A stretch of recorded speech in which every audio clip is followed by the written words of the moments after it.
নমস্কার বন্ধুরা, আপনারা দেখছেন কুকিং হাউস অফ অনিমা। আজকে টাইটেল থাম্বনেল দেখে তো বুঝেই গেছো কি করব। হ্যাঁ, আম ডাল করছি এখন। তারপরে আরও একটা রেসিপি করব। দুটো রেসিপি আমি আজকে তোমাদের সাথে শেয়ার করব। তার জন্য গ্যাসটা অন করে জল সমেত একটা বাটি বসিয়ে দিয়েছি। আর এখানে দেখো মুসুর ডাল নিয়ে নিয়েছি আর মুগ ডাল নিয়ে নিয়েছি আর একটা আম নিয়ে নিয়েছি। মুগ আর মুসুর ডাল দিয়ে যদি টক ডাল করা যায় খেতে স্বাদ হয়, একটু অন্য স্বাদের টক ডাল হবে। আর ফোড়নটাও দেব, দেখতে থাকো বন্ধুরা। এবার আমি কি করব, আমটা কেটে নেব আর ডালটা ধুয়ে নেব, ততক্ষণ জলটা গরম হতে থাক। তোমাদের কাছে একটা টিপস শেয়ার করছি, সেটা হচ্ছে দেখো জলটা সবে ফুটে উঠছে, এই অবস্থায় আমি ডালটা দিয়ে দিচ্ছি। ধুয়ে রাখা ডালটা দিয়ে দিলাম। এইভাবে গরম জলে ডাল যদি দাও তাহলে ডালটা তাড়াতাড়ি সিদ্ধ হয়ে যায়।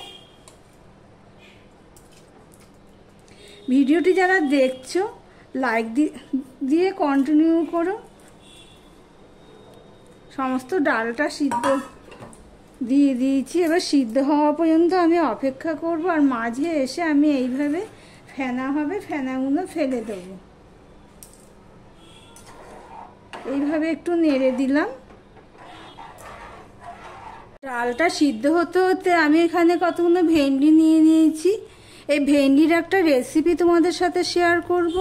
তার জন্য দেখো এই ভেন্ডিগুলোকে আমি ধুয়ে জল ঝরিয়ে নিয়েছি। এবার ভেন্ডিগুলোকে আমি কেটে নেব। ভেন্ডিগুলোকে ঠিক এইভাবে লম্বা লম্বা করে আমি কেটে নেব। এই পর্যন্ত যারা ভিডিওটি দেখছো লাইক দিতে ভুলে গেছো, চট করে একটা লাইক দিয়ে কন্টিনিউ করো। এই শুকনো শুকনো তরকারি হবে, ডালের সাথে, টক ডালের সাথে খুবই ভালো লাগবে খেতে।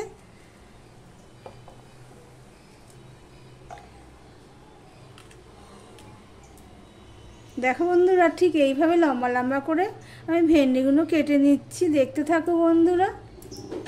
দেখো বন্ধুরা, আমি ছোট করে দিয়ে আমি ঢাকা দিয়ে রেখে দিয়েছিলাম এইভাবে। দেখো ডালটা সিদ্ধ হয়ে গেছে, দেখতেই পাচ্ছ। বেশি টাইম নেয়নি কিন্তু। ফুটন্ত জলে বা জলটা ফুটে ওঠার সময় ডালটা দিয়ে দেবে, দেখবে ডালটা খুব দারুণ সিদ্ধ হয়। এবার আমি এটাকে অল্প ইয়েতে এবং পুরো নেড়ে দেবো। আমি ফেনাগুলো কিন্তু ফেলে দিয়েছি আর মাঝে এসে একবার দুবার আমি নেড়ে দিয়েছি। এখানে কিন্তু নুন হলুদ কিছুই দিইনি।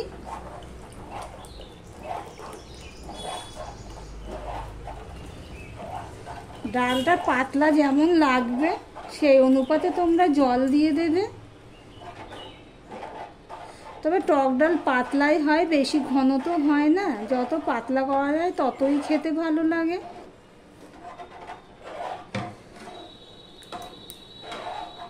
দেখো বন্ধুরা, আমি কড়াই বসিয়ে দিয়েছি। ডালটা নামিয়ে রেখে এবার দিয়ে দিচ্ছি সর্ষের তেল।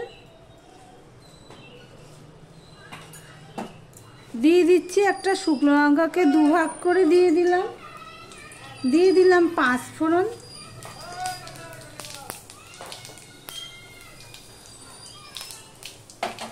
পাঁচফোড়নটা হয়ে গেছে। এবার দেখো আমি রসুন কুচিয়ে নিয়েছি একটা গোটা, সেই রসুনটা আমি দিয়ে দিলাম।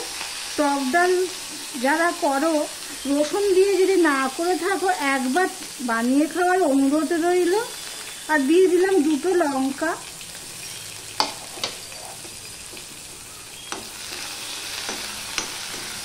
রসুনটা লাল লাল করে আমি ভেজে নেব। বন্ধুরা, রসুনটা লাল লাল হয়ে ভাজা হয়ে গেছে। এই অবস্থায় আমি আম যে কেটে রেখেছি সেটা দিয়ে দিলাম। আমি গোটা আম কিন্তু দিইনি, কিছুটা রেখে দিয়েছি। দিয়ে দিলাম নুন।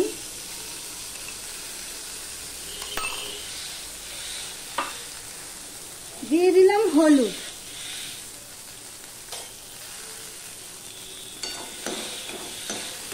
এবার মিনিট খানিক আমি এইভাবে নেড়ে চেড়ে নেব। আম তো এমনি বেশিক্ষণ লাগে না সিদ্ধ হতে। নুন হলুদ রসুনের সাথে একটু নেড়ে নিলাম। দিয়ে এবারে সিদ্ধ করে রাখা ডালটা আমি দিয়ে দিলাম। ভর্তি ডালের বাটি তো ওই জন্য চামচে করে দিচ্ছি। দেখো বন্ধুরা 2 মিনিটের মতন আমি ডালটা ফুটিয়ে নিয়েছি। এবার দিয়ে দিচ্ছি নুন। নুনটা একটু কম হয়েছে। দিয়ে দিলাম একটুখানি চিনি। টক ডালে একটু চিনি দিলে স্বাদটা ভালো হয়।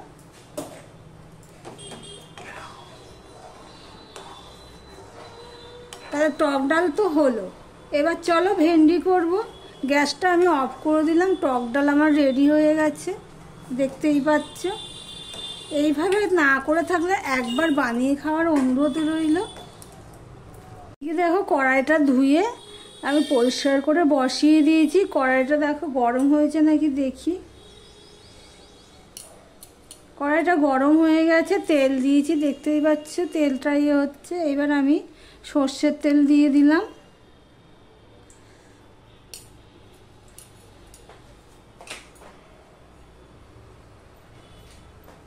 এবার দিয়ে দিচ্ছি 1 চিমটি নুন। এখানে দেখো ভেন্ডিগুলো সমস্ত আমি কেটে ধুয়ে জল তো আগেই ঝরিয়ে রেখেছিলাম। এবার আমি ভেন্ডিগুলো সবার প্রথমে ভেজে নেব।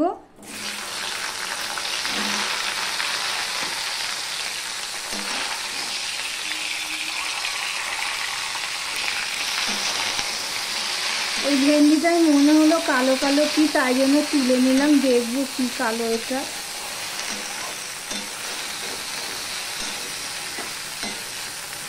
গ্যাসের ফ্লেমটা কিন্তু আমি হাই করে দিয়েছি ভেন্ডি ভাজতে। হাই করে দিয়েই ভেজে নেব, নয় নালসে হয়ে যাবে। দেখো বন্ধুরা, আমি ভেন্ডি ভাজাটা নামিয়ে নিয়ে আমি সর্ষের তেল কড়াইতে দিয়ে দিয়েছি। ভেন্ডি ভাজাগুলো ঠিক এরকমভাবে ভেজেছি, খুব কড়া করে ভাজিনি। প্রথমে হাই হিটে ভেজে নিয়েছি, তারপর যখন নালসে ভাবটা চলে গেছে তারপরে লো হিটে আমি ভেন্ডিগুলো ভেজে নিয়েছি। তোমাদের সাথে কথা বলতে বলতে দেখো তেলটা হয়ে গেছে। এবার আমি দিয়ে দিলাম 5 ফোড়ন। আর এদিকে দেখো আমি পেঁয়াজ কেটে নিয়েছি আর কাঁচা লঙ্কা নিয়ে নিয়েছি। এতগুলো কাঁচা লঙ্কা আমি দেব না। আর এখানে কেটে নিয়েছি দেখো আলু, ভেন্ডির সাইজে আলুটাও আমি কেটে নিয়েছি এইভাবে। 5 ফোড়নটা হয়ে গেছে। এবার আমি পেঁয়াজটা দিয়ে দিচ্ছি। এইভাবে একবার যদি ভেন্ডি রান্না করো তাহলে বারে বারে করবে, এতটাই স্বাদ হয়। আর দিয়ে দিলাম 2টো কাঁচা লঙ্কা চেরা দিয়ে দিলাম। দিয়ে দিলাম একটুখানি নুন পেঁয়াজটা হওয়ার জন্য। পেঁয়াজটা তাড়াতাড়ি হয়ে যাবে নুনটা দিলে। বন্ধুরা পেঁয়াজের কালারটা চেঞ্জ হয়ে গেছে অনেকটাই। এবার দিয়ে দিচ্ছি কেটে ধুয়ে রাখা আলুগুলো। দিয়ে দিলাম নুন, দিয়ে দিলাম হলুদ। এবার আলুর সাথে মিশিয়ে নিয়ে আমি ভাজতে থাকবো, দেখতে থাকো বন্ধুরা। দেখো বন্ধুরা, আলু পেঁয়াজ দিয়ে দেখেছো কিরকম ভাজা হয়েছে, ঠিক এইভাবেই ভাজতে হবে। একটা দারুণ গন্ধও বেরোচ্ছে আলু পেঁয়াজ ভাজার, আর সাথে 5 ফোড়ন। এবার আমি মশলা অ্যাড করব। তার জন্য দেখো 1 চামচ বেশি আমি ধনের গুঁড়ো নিয়েছি, 1 চামচের একটু কম আমি জিরের গুঁড়ো নিয়েছি, 1/2 চামচ লঙ্কার গুঁড়ো আর 1/2 চামচ নিয়ে নিয়েছি হলুদ।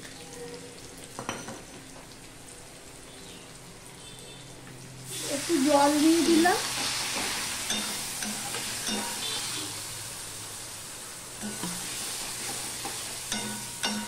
মিশিয়ে নিয়েছি। এবার আমি গ্যাসের ফ্লেমটা একদম ছোট করে দিলাম। দিয়ে দেখো আমি এখানে টক দই নিয়েছি, 2 চামচের মতো হবে। সেই টক দইটা আমি দিয়ে দিলাম। আমি কিন্তু ফ্যাটাইনি, ওই জন্যই আমি ছোট করে দিয়েছি।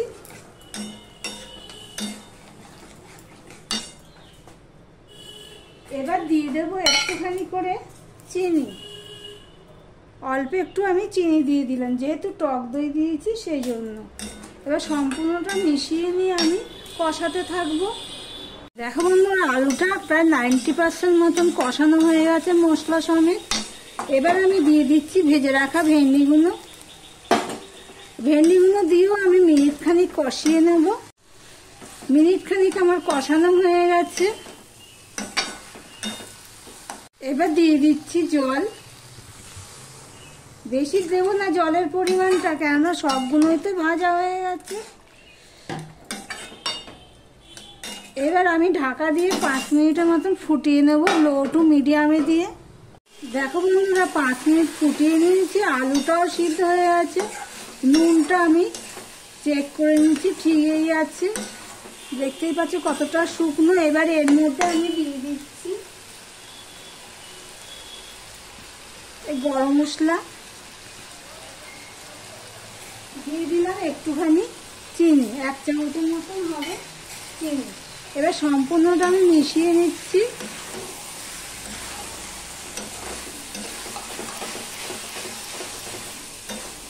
টক ডাল আর ভেন্ডি দুটো রেসিপি খুব দারুণ লাগে খেতে, আর গরমে তৃপ্তি করে খাবে, এতটাই স্বাদ হয়। দেখো পুরোটাই শুকনো। এবার আমি গ্যাসটা অফ করে দিলাম, আর ভিডিওটা আজকের মতন এখানেই শেষ করলাম। সঙ্গে থেকো বন্ধুরা।